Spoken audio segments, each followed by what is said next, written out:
யோகப்பட்டேன பத்தாங்கம் திரிநேத்திரம் சாந்த விக்கிரகம் தியாயே சமஸ்த தோஷக்னம் பாதாத்மஜ மகள்மஷம் அஸ்மத் குருபியோ நமக விகனச மகா குருவே நமக அனுமன் சுவாமிகள் ஆசிபுரிடன். இப்போ தொடர்ந்து மந்திரங்களை எழுதிட்டு வரீங்க. இந்த மகத்தான மந்திரங்கள்ன்ற இந்த பகுதியில் நிறைய மந்திரங்கள் வருது.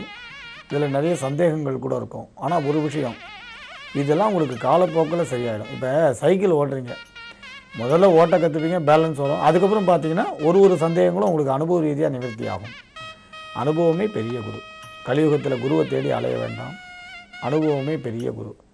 இன்றைக்கி நம்ம சொல்ல போகிற அந்த மந்திரம் சுவாதி நட்சத்திரக்காரர்கள் ஜபிக்கலாம், மற்றவர்களும் ஜபிக்கலாம். நீங்கள் மற்றவங்க ஜபித்தா விஷபயம் விலகும், செய்வினை அண்டாது, நினைத்த காரியத்தை சித்திக்க முடியும்.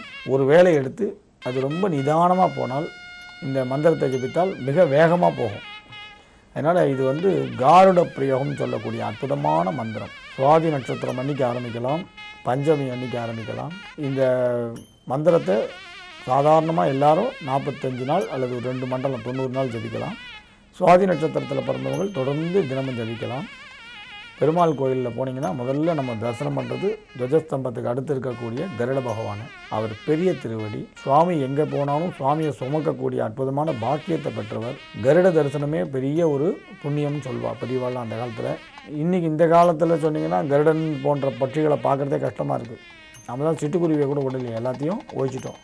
ஆனால் கருட தரிசனம் மகா புண்ணியம்னு சொல்கிறா பெரியவாள்லாம். இப்போ சொல்ல போகிற அந்த கருட பகவானோட மந்திரத்தை தொலைக்காட்சியில் தெரியும், எழுதிக்கங்க.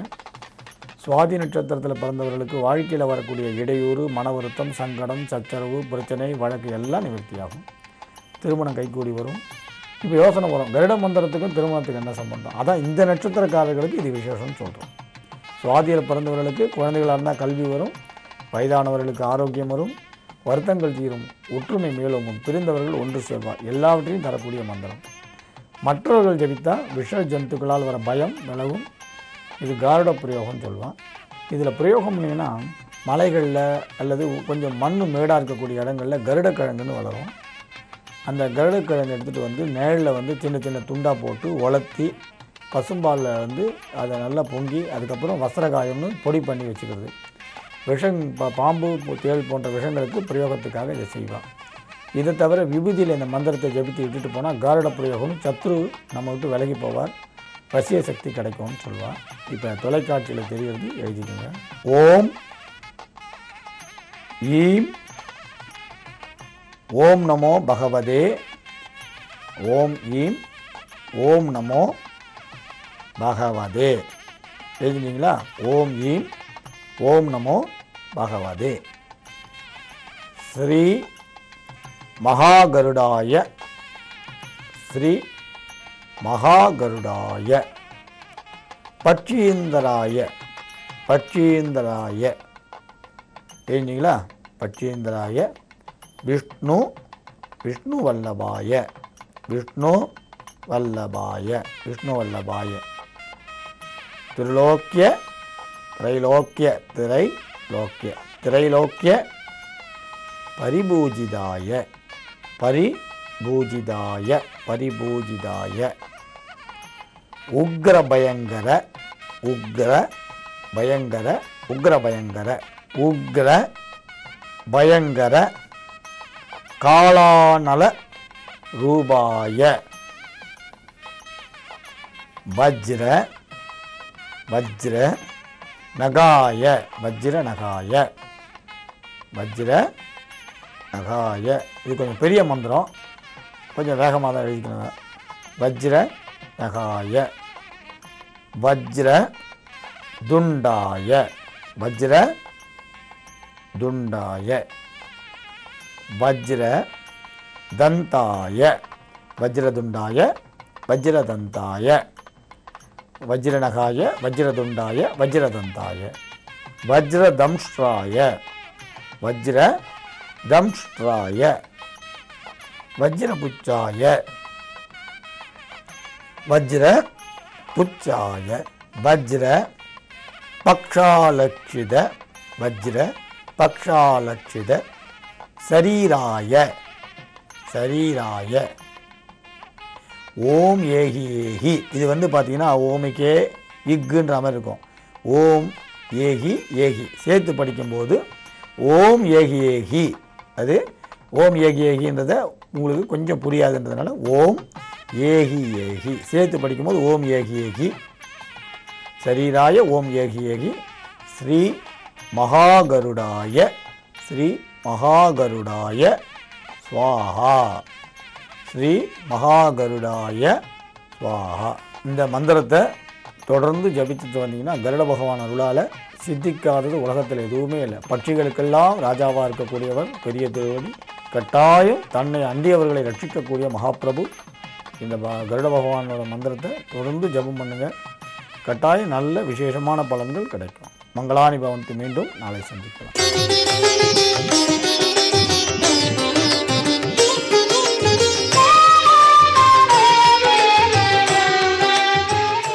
பரிகார ஸ்தலங்கள் பகுதியிலே மூல நட்சத்திரத்திற்கான ஆலயங்களை நாம் வரிசையாக பார்த்து வருகிறோம். அதிலே இப்பொழுது மயிலாடுதுறை மாயூரம் என்னும் தலத்தின் பெருமைகளை பார்த்து கொண்டிருக்கிறோம்.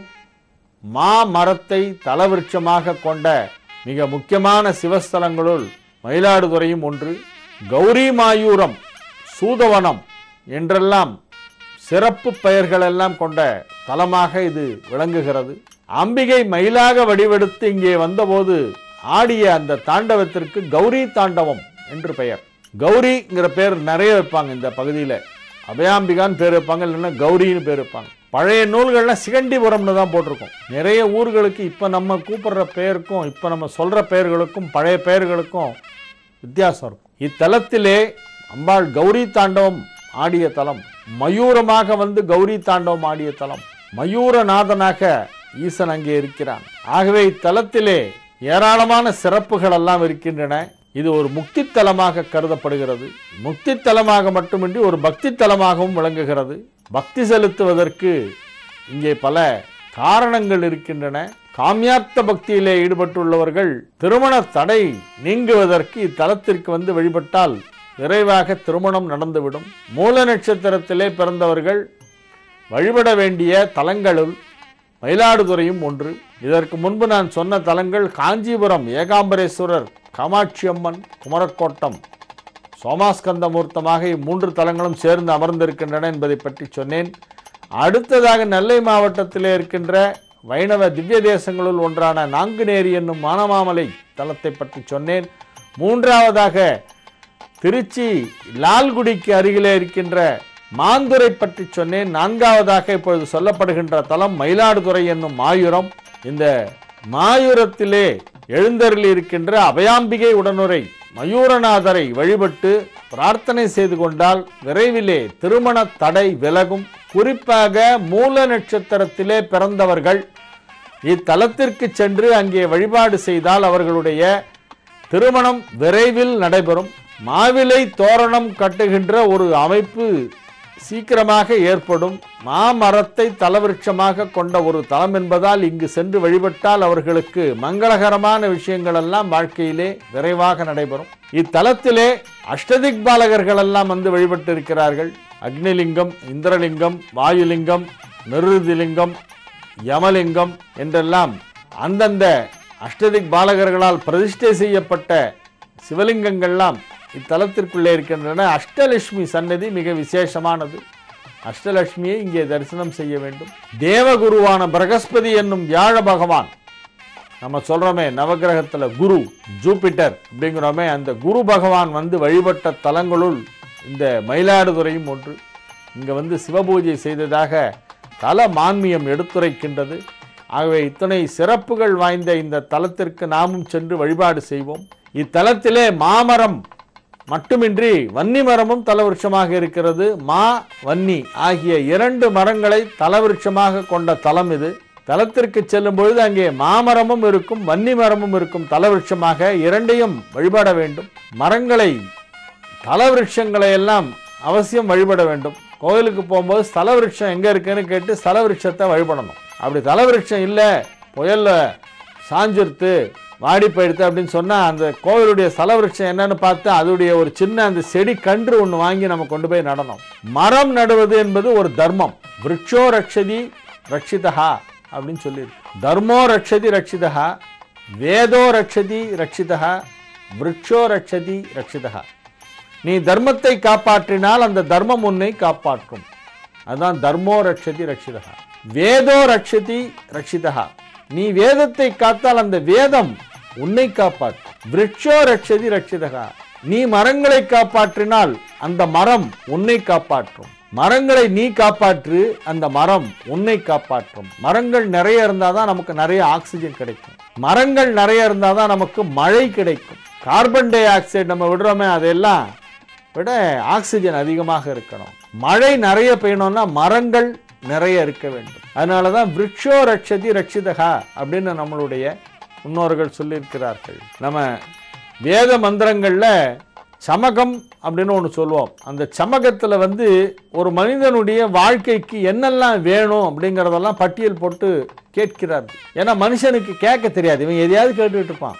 இவன் பிஸா வேணும், பர்கர் வேணும்னு எதாவது கேட்டுட்டு இருப்பான். இவனுக்கு என்ன வேணும்னு கேட்க தெரியாது. அதனால ஒரு மனிதன் வாழ்வதற்கு என்னென்னலாம் வேணுங்கிறத வேத மந்திரமே நமக்கு சொல்லியிருக்கு. அதிலே மரங்களை பற்றி நிறைய சொல்லியிருக்கிறோம்.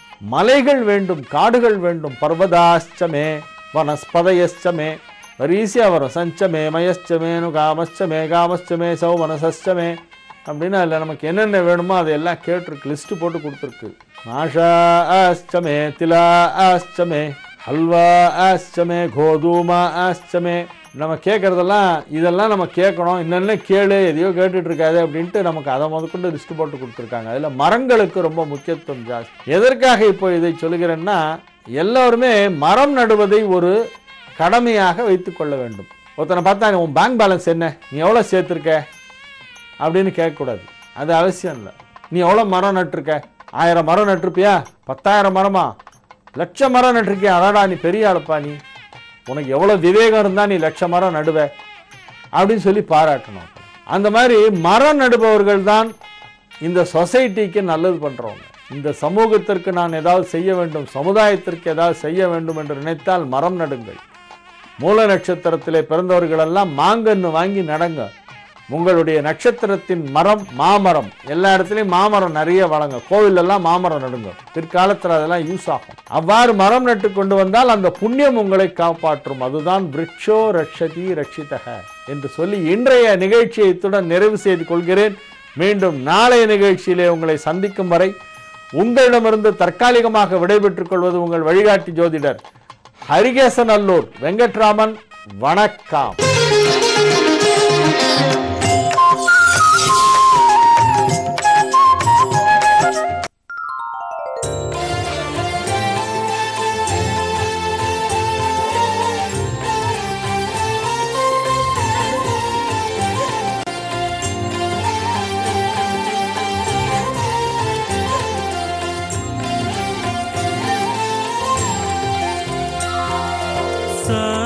सदा शिव सांब सदा शिव सांब सदा शिव सांब शिव सांब सदा शिव सांब सदा शिव सांब सदा शिव सदा शिव सांब सदा शिव सांब सदा शिव सांब सदा शिव सांब शिव सांब सदा शिव सांब सदा शिव सांब सदा शिव सदा शिव. சிவன் பார்வதி இவர் இருவருக்கும் கைலாயத்தில் திருமணம் நடைபெற்று கொண்டிருக்கிற காலத்தில் எல்லா உலகைச் சேர்ந்தவர்களும் அங்கே கூடியிருந்தார்கள். அதனால் தெற்கு பகுதியில் மிகவும் மேடாக இருந்தது. அதை சமன் செய்வதற்காக அகஸ்தியர் என்ற பெருமானை சிவபெருமான் இங்கு அனுப்பி வைத்தார். அகஸ்தியர் தெற்கு நோக்கி வரும்பொழுது ஒரு க்ஷேத்திரங்களாக ஒரு இடத்திலும் பூஜை செய்து சிவனை வழிபட்டார். அப்பொழுது அகஸ்தியர் சிவனிடம் வேண்டினார், எல்லோரும் உன்னுடைய திருமண கோலத்தை கண்டுகளிக்கிறார்கள், என்னை தெற்கு நோக்கி அனுப்பிவிட்டால் நான் எவ்வாறு கண்டுகளிக்க முடியும் என்று கேட்கிறார். அதற்கு சிவபெருமான் சொல்கிறார், எங்கு என்னை பூஜித்து என்னை வணங்குகின்றாயோ அந்த இடத்திலெல்லாம் இங்கு என்ன நடக்கின்றதோ அந்த காட்சியை உனக்கு தருகின்றேன் என்று கூறி அனுப்புகிறார். அவ்வாறே அகஸ்திய பெருமான் வடக்கிலிருந்து தெற்கு நோக்கி ஒரு ஊராக திரும்பி வந்து கொண்டிருக்கின்றார். இங்கு வட வேதாரண்யம் கடற்கரை பகுதி மிக கடைசியாக இருந்தது. அதில் சிவபெருமான் பார்வதி பரமேஸ்வரர் சமேதராக காட்சியளிக்கின்றார், திருமண கோல காட்சியளிக்கின்றார். அதற்கு அடுத்ததாக சென்னையில் திருவேற்காடு என்ற பகுதியில் சிவபெருமான் வேதபுரீஸ்வரராகவும், வேதங்களை உணர்த்தியவர் வேதபுரீஸ்வரர். பாலநதி என்ற ஒரு நதி ஓடியதனால் அங்கு அம்பாளுக்கு பெயர் பாலாம்பிகை என்று பெயர். இந்த இருவரும் திருமண கோலத்தில் சென்னை திருவேற்காட்டில் காட்சி தருகின்றார்கள்.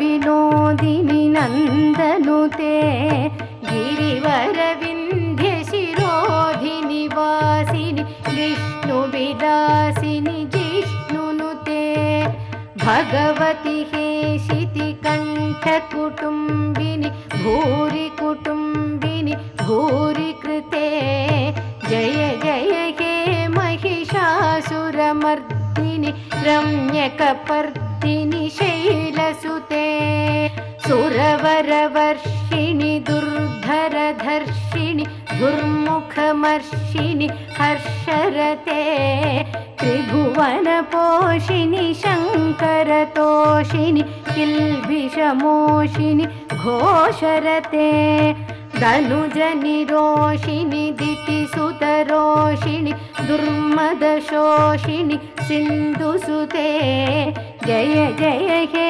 महिषासुरमर्दिनि रम्यकपर्दिनि शैलसुते अयि जगदम्ब मदम्ब कदम्ब वनप्रियवासिनि आसरते शिखरि शिरोमणि तुंग हिमालय शृंगनिजालय मध्यगते मधुमधुरे मधुकैटभगञ्जिनि कैटभभञ्जिनि रासरते जय जय हे महिषासुरमर्दिनि रम्यकपर्दिनि शैलसुते अयि शतखण्डविखण्डितरुण्ड वितुण्डितशुण्ड गजाधिपते रिपुगजगण्ड विदारणचण्ड पराक्रमशुण्ड मृगाधिपते. அகஸ்தியர் சென்னையில் ஒரு இடத்தில் உட்கார்ந்து பூஜை செய்து கொண்டிருக்கும் பொழுது சிவபெருமானுக்கு மிகவும் விருப்பமான புஷ்பமான நூம்பல் என்ற புஷ்பத்தை வைத்து பூஜை செய்து கொண்டிருந்தார். அப்பொழுது அங்கு சென்ற வழிப்போக்கர், இது என்ன ஊர் ஐயா என்று கேட்டார். அதற்கு அகஸ்தியர் கூறினார், நூம்பல் என்று கூறினார். ஏனென்றால் அவர் சாத்திய புஷ்பத்தின் பெயர் நூம்பல். அந்த பெயரையே அவர் கூறியதனால் அந்த வழிப்போக்கர் நூம்பல் என்ற இருக்கின்றார். அதனால் இங்கு நூம்பல் என்ற கிராமம் அகஸ்தியரனுடைய வாயினால் ஏற்பட்ட பெயராகவே அமைந்தது. அதுவும் அந்த நூம்பல் என்பது சிவபெருமானுக்கு மிகவும் உகந்த புஷ்பமான பூவின் பெயர். அந்த பூவை சாற்றி பூஜை செய்து கொண்டிருக்கும் பொழுது திருவேற்காட்டில் இருக்கும் எம்பெருமான் வேதபுரீஸ்வரரை நோக்கி பிரார்த்தனை செய்கிறார். இப்பொழுது அங்கு திருமண கோல காட்சி என்ன நடந்து கொண்டிருக்கிறதோ என்று வேண்டிக் கொள்கிறார். சிவபெருமானும் அதற்கு இணங்க அங்கு நடைபெற்று கொண்டிருக்கின்ற மாலை மாற்று நிகழ்ச்சி என்கின்ற ஒரு வைபவமாறு நடைபெற்று கொண்டிருக்கிறது. அதை மாலை மாற்றும் நிகழ்ச்சியாகவே சிவபெருமான் அகஸ்தியருக்கு காட்சி அருள்கின்றார். சிவபெருமான், முருகன், அகஸ்தியர் இவர் இருவருக்கும் காட்சி அளித்த ஊர்தான் திருவேற்காடு. இந்த திருவேற்காடுக்கு அருகில் உள்ளதுதான் நூம்பல் என்கின்ற கிராமம். இந்த நூம்பல் என்கின்ற கிராமத்தில் அகஸ்தியர் பூஜை செய்தனால் அகஸ்தீஸ்வரர் என்ற பெயர் ஏற்பட்டது.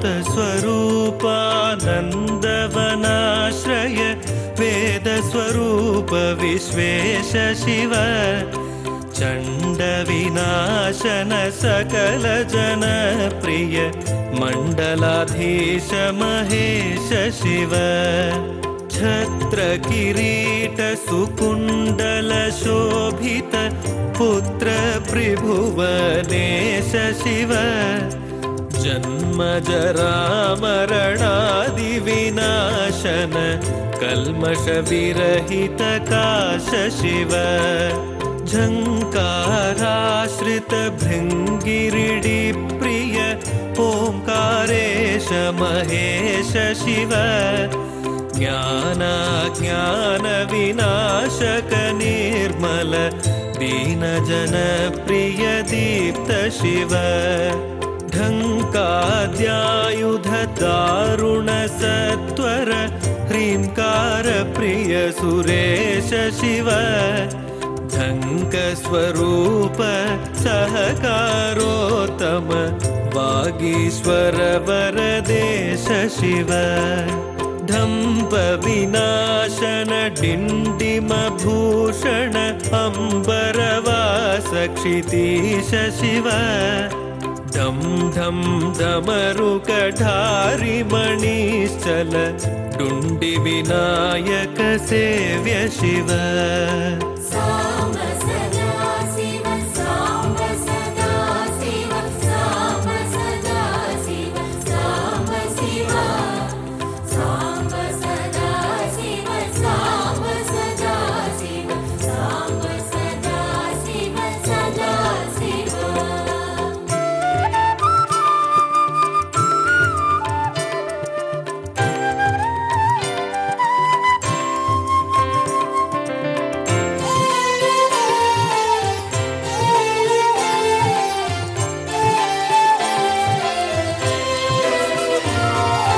नलिन विलोचन नटन जनप्रिय अळिकुलभूषण अमृत शिव तत्त्वमसीत्यादि वाक्य स्वरूपक नित्यानन्द पगेश शिव स्थावर जंगम भुवन विलक्षण भार्गव मुनिवर सेव्य शिव दन्दी विनाशन नलिन मनोहर चंदन लेपित चरण शिव।